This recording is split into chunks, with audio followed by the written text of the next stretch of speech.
بسم اللہ الرحمن الرحیم نحمده ونصلی علی رسولہ الکریم سیرت النبی صلی اللہ علیہ وسلم قدم بقدم پارٹ نمبر 49 جس کا عنوان ہے قتل کی سازش۔ انہوں نے ان کے اونٹ کی مہار پکڑی اور بولے، اے ابو سلمہ، تم اپنے بارے میں اپنی مرضی کے مختار ہو، مگر سلمہ ہماری بیٹی ہے، ہم یہ گوارا نہیں کر سکتے کہ تم اسے ساتھ لے جاؤ۔ یہ کہہ کر انہوں نے سلمہ رضی اللہ عنہا کے اونٹ کی لگام کھینچ لی۔ اسی وقت ابو سلمہ کے خاندان کے لوگ وہاں پہنچ گئے اور بولے، ابو سلمہ کا بیٹا ہمارے خاندان کا بچہ ہے، جب تم نے اپنی بیٹی کو اس کے قبضے سے چھڑا لیا تو ہم بھی اپنے بچے کو اس کے ساتھ نہیں جانے دیں گے۔ یہ کہہ کر انہوں نے بچے کو چھین لیا۔ اس طرح ان ظالموں نے حضرت ابو سلمہ رضی اللہ عنہ کو ان کی بیوی اور بچے سے جدا کر دیا۔ ابو سلمہ رضی اللہ عنہ تنہا ہی مدینہ منورہ پہنچے۔ سلمہ رضی اللہ عنہا شوہر اور بچے کی جدائی کے غم میں روزانہ صبح سویرے مکہ سے باہر مدینہ منورہ کی طرف جانے والے راستے میں جا کر بیٹھ جاتی اور روتی رہتی۔ ایک دن ان کا ایک رشتہ دار ادھر سے گزرا، اس نے انہیں روتے دیکھا تو ترس آ گیا۔ وہ اپنی قوم کے لوگوں میں گیا اور ان سے بولا، تمہیں اس غریب پر رحم نہیں آتا؟ اسے اس کے شوہر اور بچے سے جدا کر دیا، کچھ تو خیال کرو۔ آخر ان کے دل پسیج گئے۔ انہوں نے سلمہ رضی اللہ عنہا کو جانے کی اجازت دے دی۔ یہ خبر سن کر ابو سلمہ رضی اللہ عنہ کے رشتہ داروں نے بچہ سلمہ رضی اللہ عنہا کو دے دیا اور انہیں اجازت دے دی کہ بچے کو لے کر مدینہ چلی جائے۔ اس طرح انہوں نے مدینہ کی طرف تنہا سفر شروع کیا۔ راستے میں انہیں حضرت عثمان بن طلحہ رضی اللہ عنہ ملے۔ یہ اس وقت تک مسلمان نہیں ہوئے تھے، کعبہ کے چابی بردار تھے۔ یہ صلح حدیبیہ کے موقع پر مسلمان ہوئے تھے۔ یہ ان کی حفاظت کی غرض سے ان کے اونٹ کے ساتھ ساتھ چلتے رہے، یہاں تک کہ انہیں قباء میں پہنچا دیا۔ پھر حضرت عثمان بن طلحہ رضی اللہ عنہ یہ کہتے ہوئے رخصت ہو گئے، تمہارے شوہر یہاں موجود ہے۔ اس طرح سلمہ رضی اللہ عنہا مدینہ پہنچی۔ آپ پہلی مہاجر خاتون ہیں جو شوہر کے بغیر مدینہ آئی۔ حضرت عثمان بن طلحہ رضی اللہ عنہ نے انہیں مدینہ پہنچا کر جو عظیم احسان کیا تھا، اس کی بنیاد پر یہ کہا کرتی تھی، میں نے عثمان بن طلحہ سے زیادہ نیک اور شریف کسی کو نہیں پایا۔ اس کے بعد مکہ سے مسلمانوں کی مدینہ آمد شروع ہوئی۔ صحابہ کرام رضی اللہ عنہم ایک کے بعد ایک آتے رہے۔ انصاری مسلمان انہیں اپنے گھروں میں ٹھہراتے، ان کی ضروریات کا خیال رکھتے۔ حضرت عمر رضی اللہ عنہ اور عیاش بن ابو ربیعہ رضی اللہ عنہ 20 آدمیوں کے ایک قافلے کے ساتھ مدینہ پہنچے۔ حضرت عمر رضی اللہ عنہ کی ہجرت کی خاص بات یہ ہے کہ مکہ سے چھپ کر نہیں نکلے بلکہ باقاعدہ اعلان کر کے نکلے۔ انہوں نے پہلے خانہ کعبہ کا طواف کیا، پھر مقام ابراہیم پر 2 رکعت نماز ادا کی۔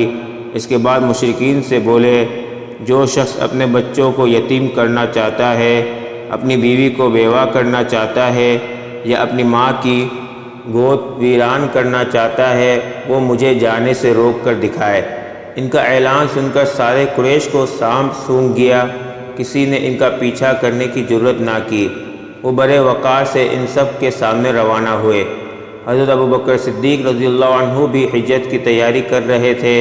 ہجرت سے پہلے وہ آرزو کیا کرتے تھے کہ نبی اکرم صلی اللہ علیہ وسلم کے ساتھ ہجرت کریں۔ وہ روانگی کی تیاری کر چکے تھے کہ ایک دن حضور نبی کریم صلی اللہ علیہ وسلم نے ان سے فرمایا، ابو بکر جلدی نہ کرو، امید ہے مجھے بھی اجازت ملنے والی ہے۔ چنانچہ حضرت ابوبکر صدیق رضی اللہ عنہ رک گئے۔ انہوں نے ہجرت کے لیے 2 اونٹنیاں تیار کر رکھی تھی۔ انہوں نے ان دونوں کو 800 درہم میں خریدا تھا اور انہیں 4 ماہ سے کھلا پلا رہے تھے۔ ادھر مشرکین نے جب یہ دیکھا کہ مسلمان مدینہ ہجرت کرتے جا رہے ہیں اور مدینہ کے رہنے والے بڑے جنگجو ہیں، وہاں مسلمان روز بروز طاقت پکڑتے چلے جائیں گے، تو انہیں خوف محسوس ہوا کہ اللہ کے رسول بھی کہیں مدینہ نہ چلے جائیں اور وہاں انصار کے ساتھ مل کر ہمارے خلاف جنگ کی تیاری نہ کرنے لگیں۔ تو وہ سب جمع ہوئے اور سوچنے لگے کہ کیا قدم اٹھائے۔ یہ قریش دارالندوا میں جمع ہوئے تھے۔ دارالندوا ان کے مشورے کرنے کی جگہ تھی۔ یہ پہلا پختہ مکان تھا جو مکہ میں تعمیر ہوا۔ قریش اس مشورے میں شیطان بھی شریک ہوا۔ وہ انسانی شکل میں آیا تھا اور ایک بوڑھے کے روپ میں تھا۔ سبز رنگ کی چادر اوڑھے ہوئے تھا۔ وہ دروازے پر آ کر ٹھہر گیا۔ اسے دیکھ کر لوگوں نے پوچھا، آپ کون بزرگ ہیں؟ اس نے کہا، میں نجد کا سردار ہوں۔ آپ لوگ جس گھر سے یہاں جمع ہوئے ہیں، میں بھی اسی کے بارے میں سن کر آیا ہوں تاکہ آپ لوگوں کی باتیں سنوں اور ہو سکے تو کوئی مفید مشورہ بھی دوں۔ اس پر قریشیوں نے اسے اندر بلا لیا۔ اب انہوں نے مشورہ شروع کیا۔ ان میں سے کوئی بولا، اس شخص یعنی رسول اللہ صلی اللہ علیہ وسلم کا معاملہ تم دیکھ ہی چکے ہو۔ اللہ کی قسم، اب ہر وقت اس بات کا خطرہ ہے کہ یہ اپنے نئے اور اجنبی مددگاروں کے ساتھ مل کر ہم پر حملہ کرے گا، لہذا مشورہ کر کے اس کے بارے میں کوئی ایک بات طے کر لو۔ وہاں موجود ایک شخص ابو البختری بن ہشام نے کہا، اسے بیڑیا پہنا کر ایک کوٹھری میں بند کر دو اور اس کے بعد کچھ عرصہ تک انتظار کرو تاکہ اس کی بھی وہی حالت ہو جائے جو اس جیسے شاعروں کی ہو چکی ہے اور یہ بھی انہی کی طرح موت کا شکار ہو جائے۔ اس پر شیطان نے کہا، ہرگز نہیں، یہ رائے بالکل غلط ہے۔ یہ خبر اس کے ساتھیوں تک پہنچ جائے گی، ان پر حملہ کر دیں گے اور اپنے ساتھی کو نکال کر لے جائیں گے۔ اس وقت تمہیں پچھتانا پڑے گا، لہذا کوئی اور ترکیب سوچو۔ اب ان میں بحث شروع ہوئی۔ اسود بن ربیعہ نے کہا، ہم اسے یہاں سے نکال کر جلا وطن کر دیتے ہیں، پھر یہ ہماری طرف سے کہیں بھی چلا جائے۔ اس پر نجدی یعنی شیطان کہنے لگا، یہ رائے بھی غلط ہے۔ تم دیکھتے نہیں اس کی باتیں کس قدر خوبصورت ہے، کتنی میٹھی ہیں۔ وہ اپنا کلام سنا کر لوگوں کے دلوں کو موہ لیتا ہے۔ اللہ کی قسم، اگر تم نے اسے جلا وطن کر دیا تو تمہیں امن نہیں ملے گا۔ یہ کہیں بھی جا کر لوگوں کے دلوں کو موہ لے گا، پھر تم پر حملہ آور ہوگا اور تمہاری یہ ساری سرداری چھین لے گا، لہذا کوئی اور بات سوچو۔ اس پر ابو جہل نے کہا، میری ایک اور ہی رائے ہے اور اس سے بہتر رائے کوئی نہیں ہو سکتی۔ سب نے کہا، اور وہ کیا ہے؟ ابو جہل کہنے لگا، آپ لوگ ہر خاندان، ہر قبیلے کا ایک ایک بہادر اور طاقتور نوجوان لیں، ہر ایک کو ایک ایک تلوار دیں، ان سب کو محمد پر حملہ کرنے کے لیے صبح سویرے بھیجیں۔ وہ سب ایک ساتھ اس پر اپنی تلواروں کا ایک بھرپور وار کرے، اس طرح اسے قتل کر دے۔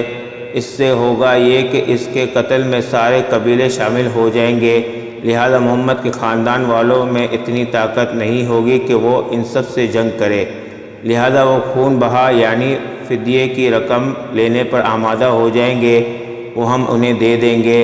اس پر شیطان خوش ہو کر بولا، ہاں یہ ہے اعلیٰ رائے، میرے خیال میں اس سے اچھی رائے کوئی اور نہیں ہو سکتی۔ چنانچہ اس رائے کو سب نے منظور کر لیا۔ اللہ تعالیٰ نے فوراً ہی جبرائیل علیہ السلام کو حضور اکرم صلی اللہ علیہ وسلم کے پاس بھیج دیا۔